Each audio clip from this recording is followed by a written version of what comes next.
wildly mixed reaction today to the signing of yesterday's energy accord in Calgary. For some, the pipeline announcement was pure theater, designed to boost the political fortunes of both Prime Minister Carney and Premier Danielle Smith. Some energy analysts say it will attract little interest from investors. This headline from the Financial Post: tremendously risky. Alberta's pipeline pact with Ottawa, no guarantee a company will build it, analysts say. Now, adding to the uncertainty is that Prime Minister Carney refused to say whether the federal government would push the project forward over the objections of British Columbia. Let's listen. Are you willing to approve a pipeline even if British Columbia or affected First Nations don't agree? Would you compensate them instead? Just to be clear, this agreement today between Alberta and the Government of Canada, it's the first step. It's an example of cooperative federalism. We're agreeing in partnership and in a spirit of trust. But what has to happen, several things have to happen before a pipeline is built. And one of those is a private sector proponent. Secondly, goes directly to your question, which is that there needs to be full partnership, including equity ownership, substantial economic benefits with First Nations in Alberta, First Nations in British Columbia, as well as agreement and substantial economic benefits for the people of British Columbia. So we look at this as the start of a process. We've created some of the necessary conditions for this to happen. But there's a lot more work to do, and very much in the spirit of partnership. I didn't hear an answer to that question, did you? Meantime, Premier Danielle Smith will have to explain to her supporters why Alberta should impose a huge increase in the industrial carbon tax based on the promise of a pipeline years down the road. They're asking Alberta to raise carbon taxes now for a promise of an oil pipeline years or even more than a decade in the future. Does that really build trust? Well, you have to start somewhere. We understand that there was always going to be a negotiation around that. We froze the carbon tax at $95, pending consultation with the industry and greater work with the Prime Minister. But remember, Alberta was the first to have an industrial carbon price. They did we implemented that in 2007. It's generated revenues that have allowed us to invest billions of dollars in new technologies, including carbon capture. So there is a commitment on the part of the industry to have a carbon price, and we did do some consultation on that. We're just glad that we have the means to manage it our way. Now, for climate hardliners, the announcement is a betrayal of the 10-year Liberal commitment to climate change. Cabinet Minister Stephen Guilbeault has quit in opposition to the accord, and others, like Green Party leader Elizabeth May, calls it a shocking betrayal. This is simply unimaginable. This is a betrayal of so many different values, so many different agreements, so many different orders of rights and existing Canadian law. It completely sets the stage for the complete abandonment of Canada's climate policy. It is simply shocking. The NDP, meantime, stands to gain voter support from left-leaning Liberals who feel betrayed by what Carney has done. Here's New Democrat Peter Julian trying to rally opposition to the pipeline. Say no to Mark Carney's vampire pipeline project. It sucks away our pristine environment on the north coast of British Columbia. It sucks away Indigenous rights. It sucks away, potentially, tens of thousands of jobs in the fisheries and tourism that depend on our pristine environment. We need to stand as British Columbians against this pipeline project, say no to tankers on the north coast of BC, and say no to Mark Carney's vampire pipeline project. Now, as far as public opinion goes, Canadians appear ready to support such a pipeline from Alberta through northern BC to the coast. An Angus Reid poll finds 60% like the idea. In British Columbia, 53% say it's finally time to build it. Our guest today is Peter Coleman, president of the National Citizens Coalition and the Fix Canada campaign. Welcome, Peter. Thanks for having me on, Mark. Hope you're well. I am. Thank you. I hope you're well, too. Let's talk a little bit about that announcement yesterday. As we reported off the top of the show, wildly mixed reaction. If you're on the side that is pro-pipeline, you're very skeptical about when this is going to happen or even if it's going to happen. If you're on the other side, well, you're quitting cabinet and you're rallying the troops against Mark Carney. What did you make of that announcement?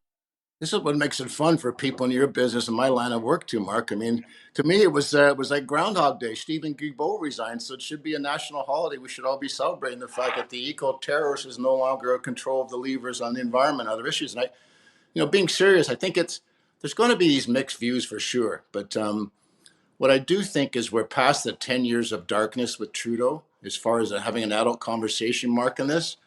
I think there's going to be people that disagree with where we're at with how much the industrial carbon tax is going up and the timelines. But trying to be fair a little bit, a project like this is going to take several years to get off the ground. You've got consultation. Everybody's going to have to get paid their piece, including BC and the Indigenous tribes as well. And I think for once, at least Carney, who I'm not a massive fan of, so for me to say this, he recognizes there's some challenges, but he's willing to stick his neck out and risk some political capital to get things done. And how much political capital is he going to lose? Maybe a lot in British Columbia, although if you believe this Angus Reid poll, the majority of Canadians actually support the idea of a pipeline, including the majority of British Columbians. So, how much credence do you put in this fear by some of those Liberal MPs that, this could end up costing them their seats? I think Carney secretly, quietly, Mark, wants some of them to go. I think he realizes they're an impediment to business, they're an impediment to growth. They don't want anything done as far as selling our resources to the world. And if we're going to try and build ourselves out of these massive debts and deficits we have, Mark, we need revenue. And you need big projects. You need to reduce our reliance on the Americans as far as shipping our oil and other products. But these things all take time. So I think Carney's probably happy some of these guys leaving. I mean, he seems to run a dictatorship anyway, Mark. I don't know why you would care. Well, he might need every seat he can get as well. I mean, he's only got a minority right now. He's a couple of seats shy of it. And if there's going to be an election, it could end up being closer than he'd like, even though we know that he is desperate to get a majority. There's more and more talk now that this could set the stage for an election in 2026. We'll just have to see. What do you think, politically speaking, not only from Carney's vantage point, but from Danielle Smith, of course, who's got to sell this to her supporters, and they may be as skeptical as many others out there and say, what's the idea here? We're asked to raise the industrial carbon tax sixfold with some kind of promise that somewhere down the road we're going to get a pipeline. All right, how hard will this be for Danielle Smith to sell to supporters? I think it's going to be a tough sell for her, but I actually think she's my favorite politician at the federal, provincial level in Canada. She at least has the guts to try things. And I think she realizes, Mark, there's going to be a compromise on this process all the way through. And I think the good thing for Canadians is this is going to be out in the public now. There's no more hiding of where people's views really are in this. Those that like it, as you said, those that hate it, as you said, the carbon tax is too high, it's taking too long. At least this conversation, I think, now gets held on the public domain for people to see it. And people can have their different viewpoints, and I think we should respect that. But I think it's a hard sell for everybody, this kind of project. But if we're going to really grow up as a country, Mark, we've got to start having these conversations, the balance between the environment, the balance between the economy, the balance between creating jobs. We can't stick our head in the sand and say, we have no prospects, we have no jobs, we have no investment, and we can continue on those lines. That doesn't work either. So my business side says it's going to be a tough conversation. It's going to be difficult on all sides. The best business deals, Mark, in the real world, as you well know, I don't think anybody comes out of them terribly happy. They get some things, they lose some things, and there's risk for everybody involved in this process. And I think it's going to be fascinating to see how it plays out. Yeah, exactly. And Danielle Smith says, well, you can't get everything you need, or you can't, you get what you want necessarily, but you get what you need. It's one of those deals like the Rolling Stones song. So we'll have to see how this plays out amongst her supporters. I mean, many of them will be skeptical. There's no doubt about that. After so much resentment and mistrust that's built up over the past decade of watching the Liberals basically, put a stick in the spoke of the resource sector every chance they get. And so, yeah, you get people from all sides. You get people say this is a betrayal. You've heard that argument as well from the likes of Elizabeth May, saying this is a betrayal to the movement. For 10 years, we've been solid, in terms of fighting climate change. And now here's Mark Carney coming along and throwing the baby out with the bathwater. You're right. It's going to be some interesting discussions ahead. What does this say about the future of this particular Liberal government, do you think? You know, I think it's going to have to try and build a consensus. The last person I want viewpoint is, quite frankly, Mark, is Elizabeth Mays. She party, she has one seat. She should have a lot more seats than she does. She's, to me, is absolutely irrelevant in this conversation because she's done nothing to grow her party for years. I know she's the darling of some of the media. Thank God it wouldn't be the darling of Juno News, but I just find it, I don't care what her viewpoints are. Like, I understand it's a different point of view. The reality is we're 1.5% of the world's greenhouse gases. And the oil sands aren't a big percentage of that. We have a responsibility for environmental stewardship, and we all agree on that. But there's got to be a balance between business and the environment. And right now, it's always been just the environment and forget the business. But financially, we can't afford to stay that way. So I think Carney's got a tough sell in some regards. But I think Poilievre's got to play his cards wisely, too, because it's okay to say nothing's happened, nothing's changed. But if you actually step back and look at it and don't have biased eyes, at least Carney recognized that there's provincial jurisdictions for Alberta and certain things. And they have got rid of some clean energy standards and things that will allow for some AI development going on in that province. But I think it's tough for all sides in this conversation, but at least they're starting to have, I think, an adult conversation. Really, it's with Trudeau, it's been the kiddie table for 10 years. Yeah. Premier Smith, though, has come out and said this will unleash all sorts of investment in Alberta. But then you have this headline in the Financial Post: tremendously risky, Alberta's pipeline pact with Ottawa, no guarantee the company will build it, analysts say. And I think it kind of boils down to that six-fold increase in the industrial carbon tax. I think a lot of companies are going to look at that. And on top of that, of course, there's no guarantee that British Columbia will, greenlight the project through that province. I mean, we've seen the NDP government there adamantly say, no way, Jose. And then you have this kind of non-committal, non-answer from Mark Carney when he was asked whether the federal government would push through this project, which legally they're entitled to do, against the will of British Columbia. So there's a lot of ifs around, a lot of clouds around this whole thing. I mean, will the investment community bite, as Danielle Smith suggests they will? I don't think, Mark, they'll bite right now. I agree with you totally on that, your thought process there. But I think they will bite down the road if they see that this thing's moving the right way, because there has to be a business case that makes sense in the carbon tax increase. The six-fold increase you talk about, if it gets to that, that might be really problematic. But I think you have to have those negotiations. And I think Carney is smart enough to realize there's a number that makes sense. I don't like some of his environmental stance and everything's got to be decarbonize this, decarbonize that for every decision the guy will make. But I think the investment community probably feels a little better today than yesterday. But are they green lighting today and having a happy dance? You're right, Mark, they're not. Nobody's really happy about this. I don't think anybody's doing a real happy dance except maybe Danielle Smith, because it's like everybody's losing. You know what I mean? Like nobody's spiking the football, on the side of the climate hardliners, and nobody really is spiking the football on the side of the investment community and those who believe fervently that we're desperately in need of a pipeline. In a way, nobody won from this except maybe politically speaking, because of course you've got Danielle Smith, who needed a deal, who needed a win, who needed a piece of paper that she can take to her supporters in order to say, I'm working towards this. It's a start, leave this with me. And then you've got Carney trying to portray himself as maybe a moderate, as you say, the adult in the room, staring down the climate hardliners in his own caucus. So politically speaking, you've got those two dynamics happening here.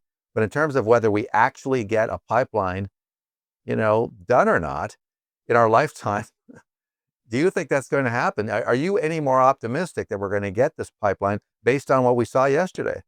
I think I'm slightly more optimistic than I was yesterday. I think it's at least something out in the public domain for people to look at. But I agree, Mark. There's a whole bunch of hurdles to get through, and Danielle Smith needed a win. Is this a big enough win? I don't know, but I mean, the option to do nothing, like the Stephen Guilbeaults and the Wilkinsons and the Trudeaus of the world, at least that process and that dark era is behind us. And we'll have to see. Danielle Smith said, "Trust but verify," and I think that's the critical thing. Is like should people be skeptical of Carney?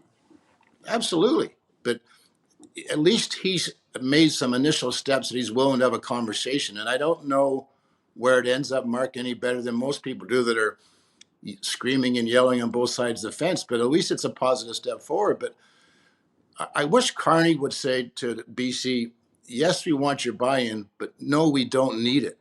The Supreme Court's already ruled that these are provincial jurisdictions and pipeline cross provinces. So there's a way to negotiate and a way not to negotiate, but it's just like David Eby, it's like John Horgan called him the mud hut part of the NDP party. They want people to live in mud huts and not have no prosperity, no jobs, no economic development. There's got to be a common sense. And it sounds funny, but if you have to give BC a share of the pie on the way through for the pipeline going, that happens in business transactions, and maybe we got to do that. But the project has to make economic sense, to your point earlier, Mark, with the carbon tax and the increase in that going forward. And I think the proof's in the pudding going forward. Yeah, I mean, it'll be interesting conversations with the investment community, because that's where the money's come from, has to come from. And they'll get a sense right there and then whether or not there's going to be companies stepping up to the plate. I mean, no pipeline company wants to write a blank check. This is a lot of money on the line. And if they're not going to get buy-in from British Columbia or Indigenous communities, and the feds are not willing to push this through, then I think it all immediately gets scared off. The money gets scared off because people are just not going to move forward with it. Last word to you, Peter. Well, you want to create the economic environment to attract these investors, but they're not there yet. So you've got to move this thing along to take away some of these hurdles. But at least you can start having the conversations, Mark, and hopefully we can get there sooner than later. Tell me about the Fix Canada campaign and how people can support it. I don't think anybody sitting in this country, unless you're a liberal diehard, thinks the country's being run very well right now. We're not respected in the international community. We were before. We're not involved in any major trade deals. The thought process that we can get rid of our dependence on the U.S. markets based on geography makes no sense to me. The trade deals are going to far outlast Mark Carney and Donald Trump. So the younger generation's disillusioned. They can't get ahead. They can't buy a house. They're seeing immigration that's out of control. The Liberals are talking about slowing it down instead of reversing it. Common sense is not at a great premium in Ottawa right now. Common sense solutions are not there on immigration. They're not there on job creation. They're not there on economic development. They're certainly not there in free speech. They seem to be living in an echo chamber. So we're trying to bring this Fix Canada program to people to say, we're not taking anybody's side in this process. Not the Liberals, not the Conservatives. We want what's best for the average hardworking Canadian. And that's what our campaign's doing, tackling issues like immigration, free speech, the economy, free trade, and trying to bring some common sense back in this process, because to me, it's very lacking right now. And our supporters are very frustrated, but they want us to keep on fighting because someone's got to fight against this big government notion that thinks they're doing everything right and well. And the average person says, I don't know who's speaking for me right now. The federal government sure as heck isn't. I don't think anybody gives a passing grade to many premiers in this whole country either, Mark. So we're trying to show some leadership from a nonpartisan way. And, our videos are seen by 1.5 million people a month. So we're getting some traction. They're big numbers, Mark. And we were accused of being a right-wing sort of lackey group when Stephen Harper was our prime minister. We're not. We're on the side of common sense, fiscal responsibility, and reasonable dialogue and conversation. That's what we're trying to do with Fix Canada.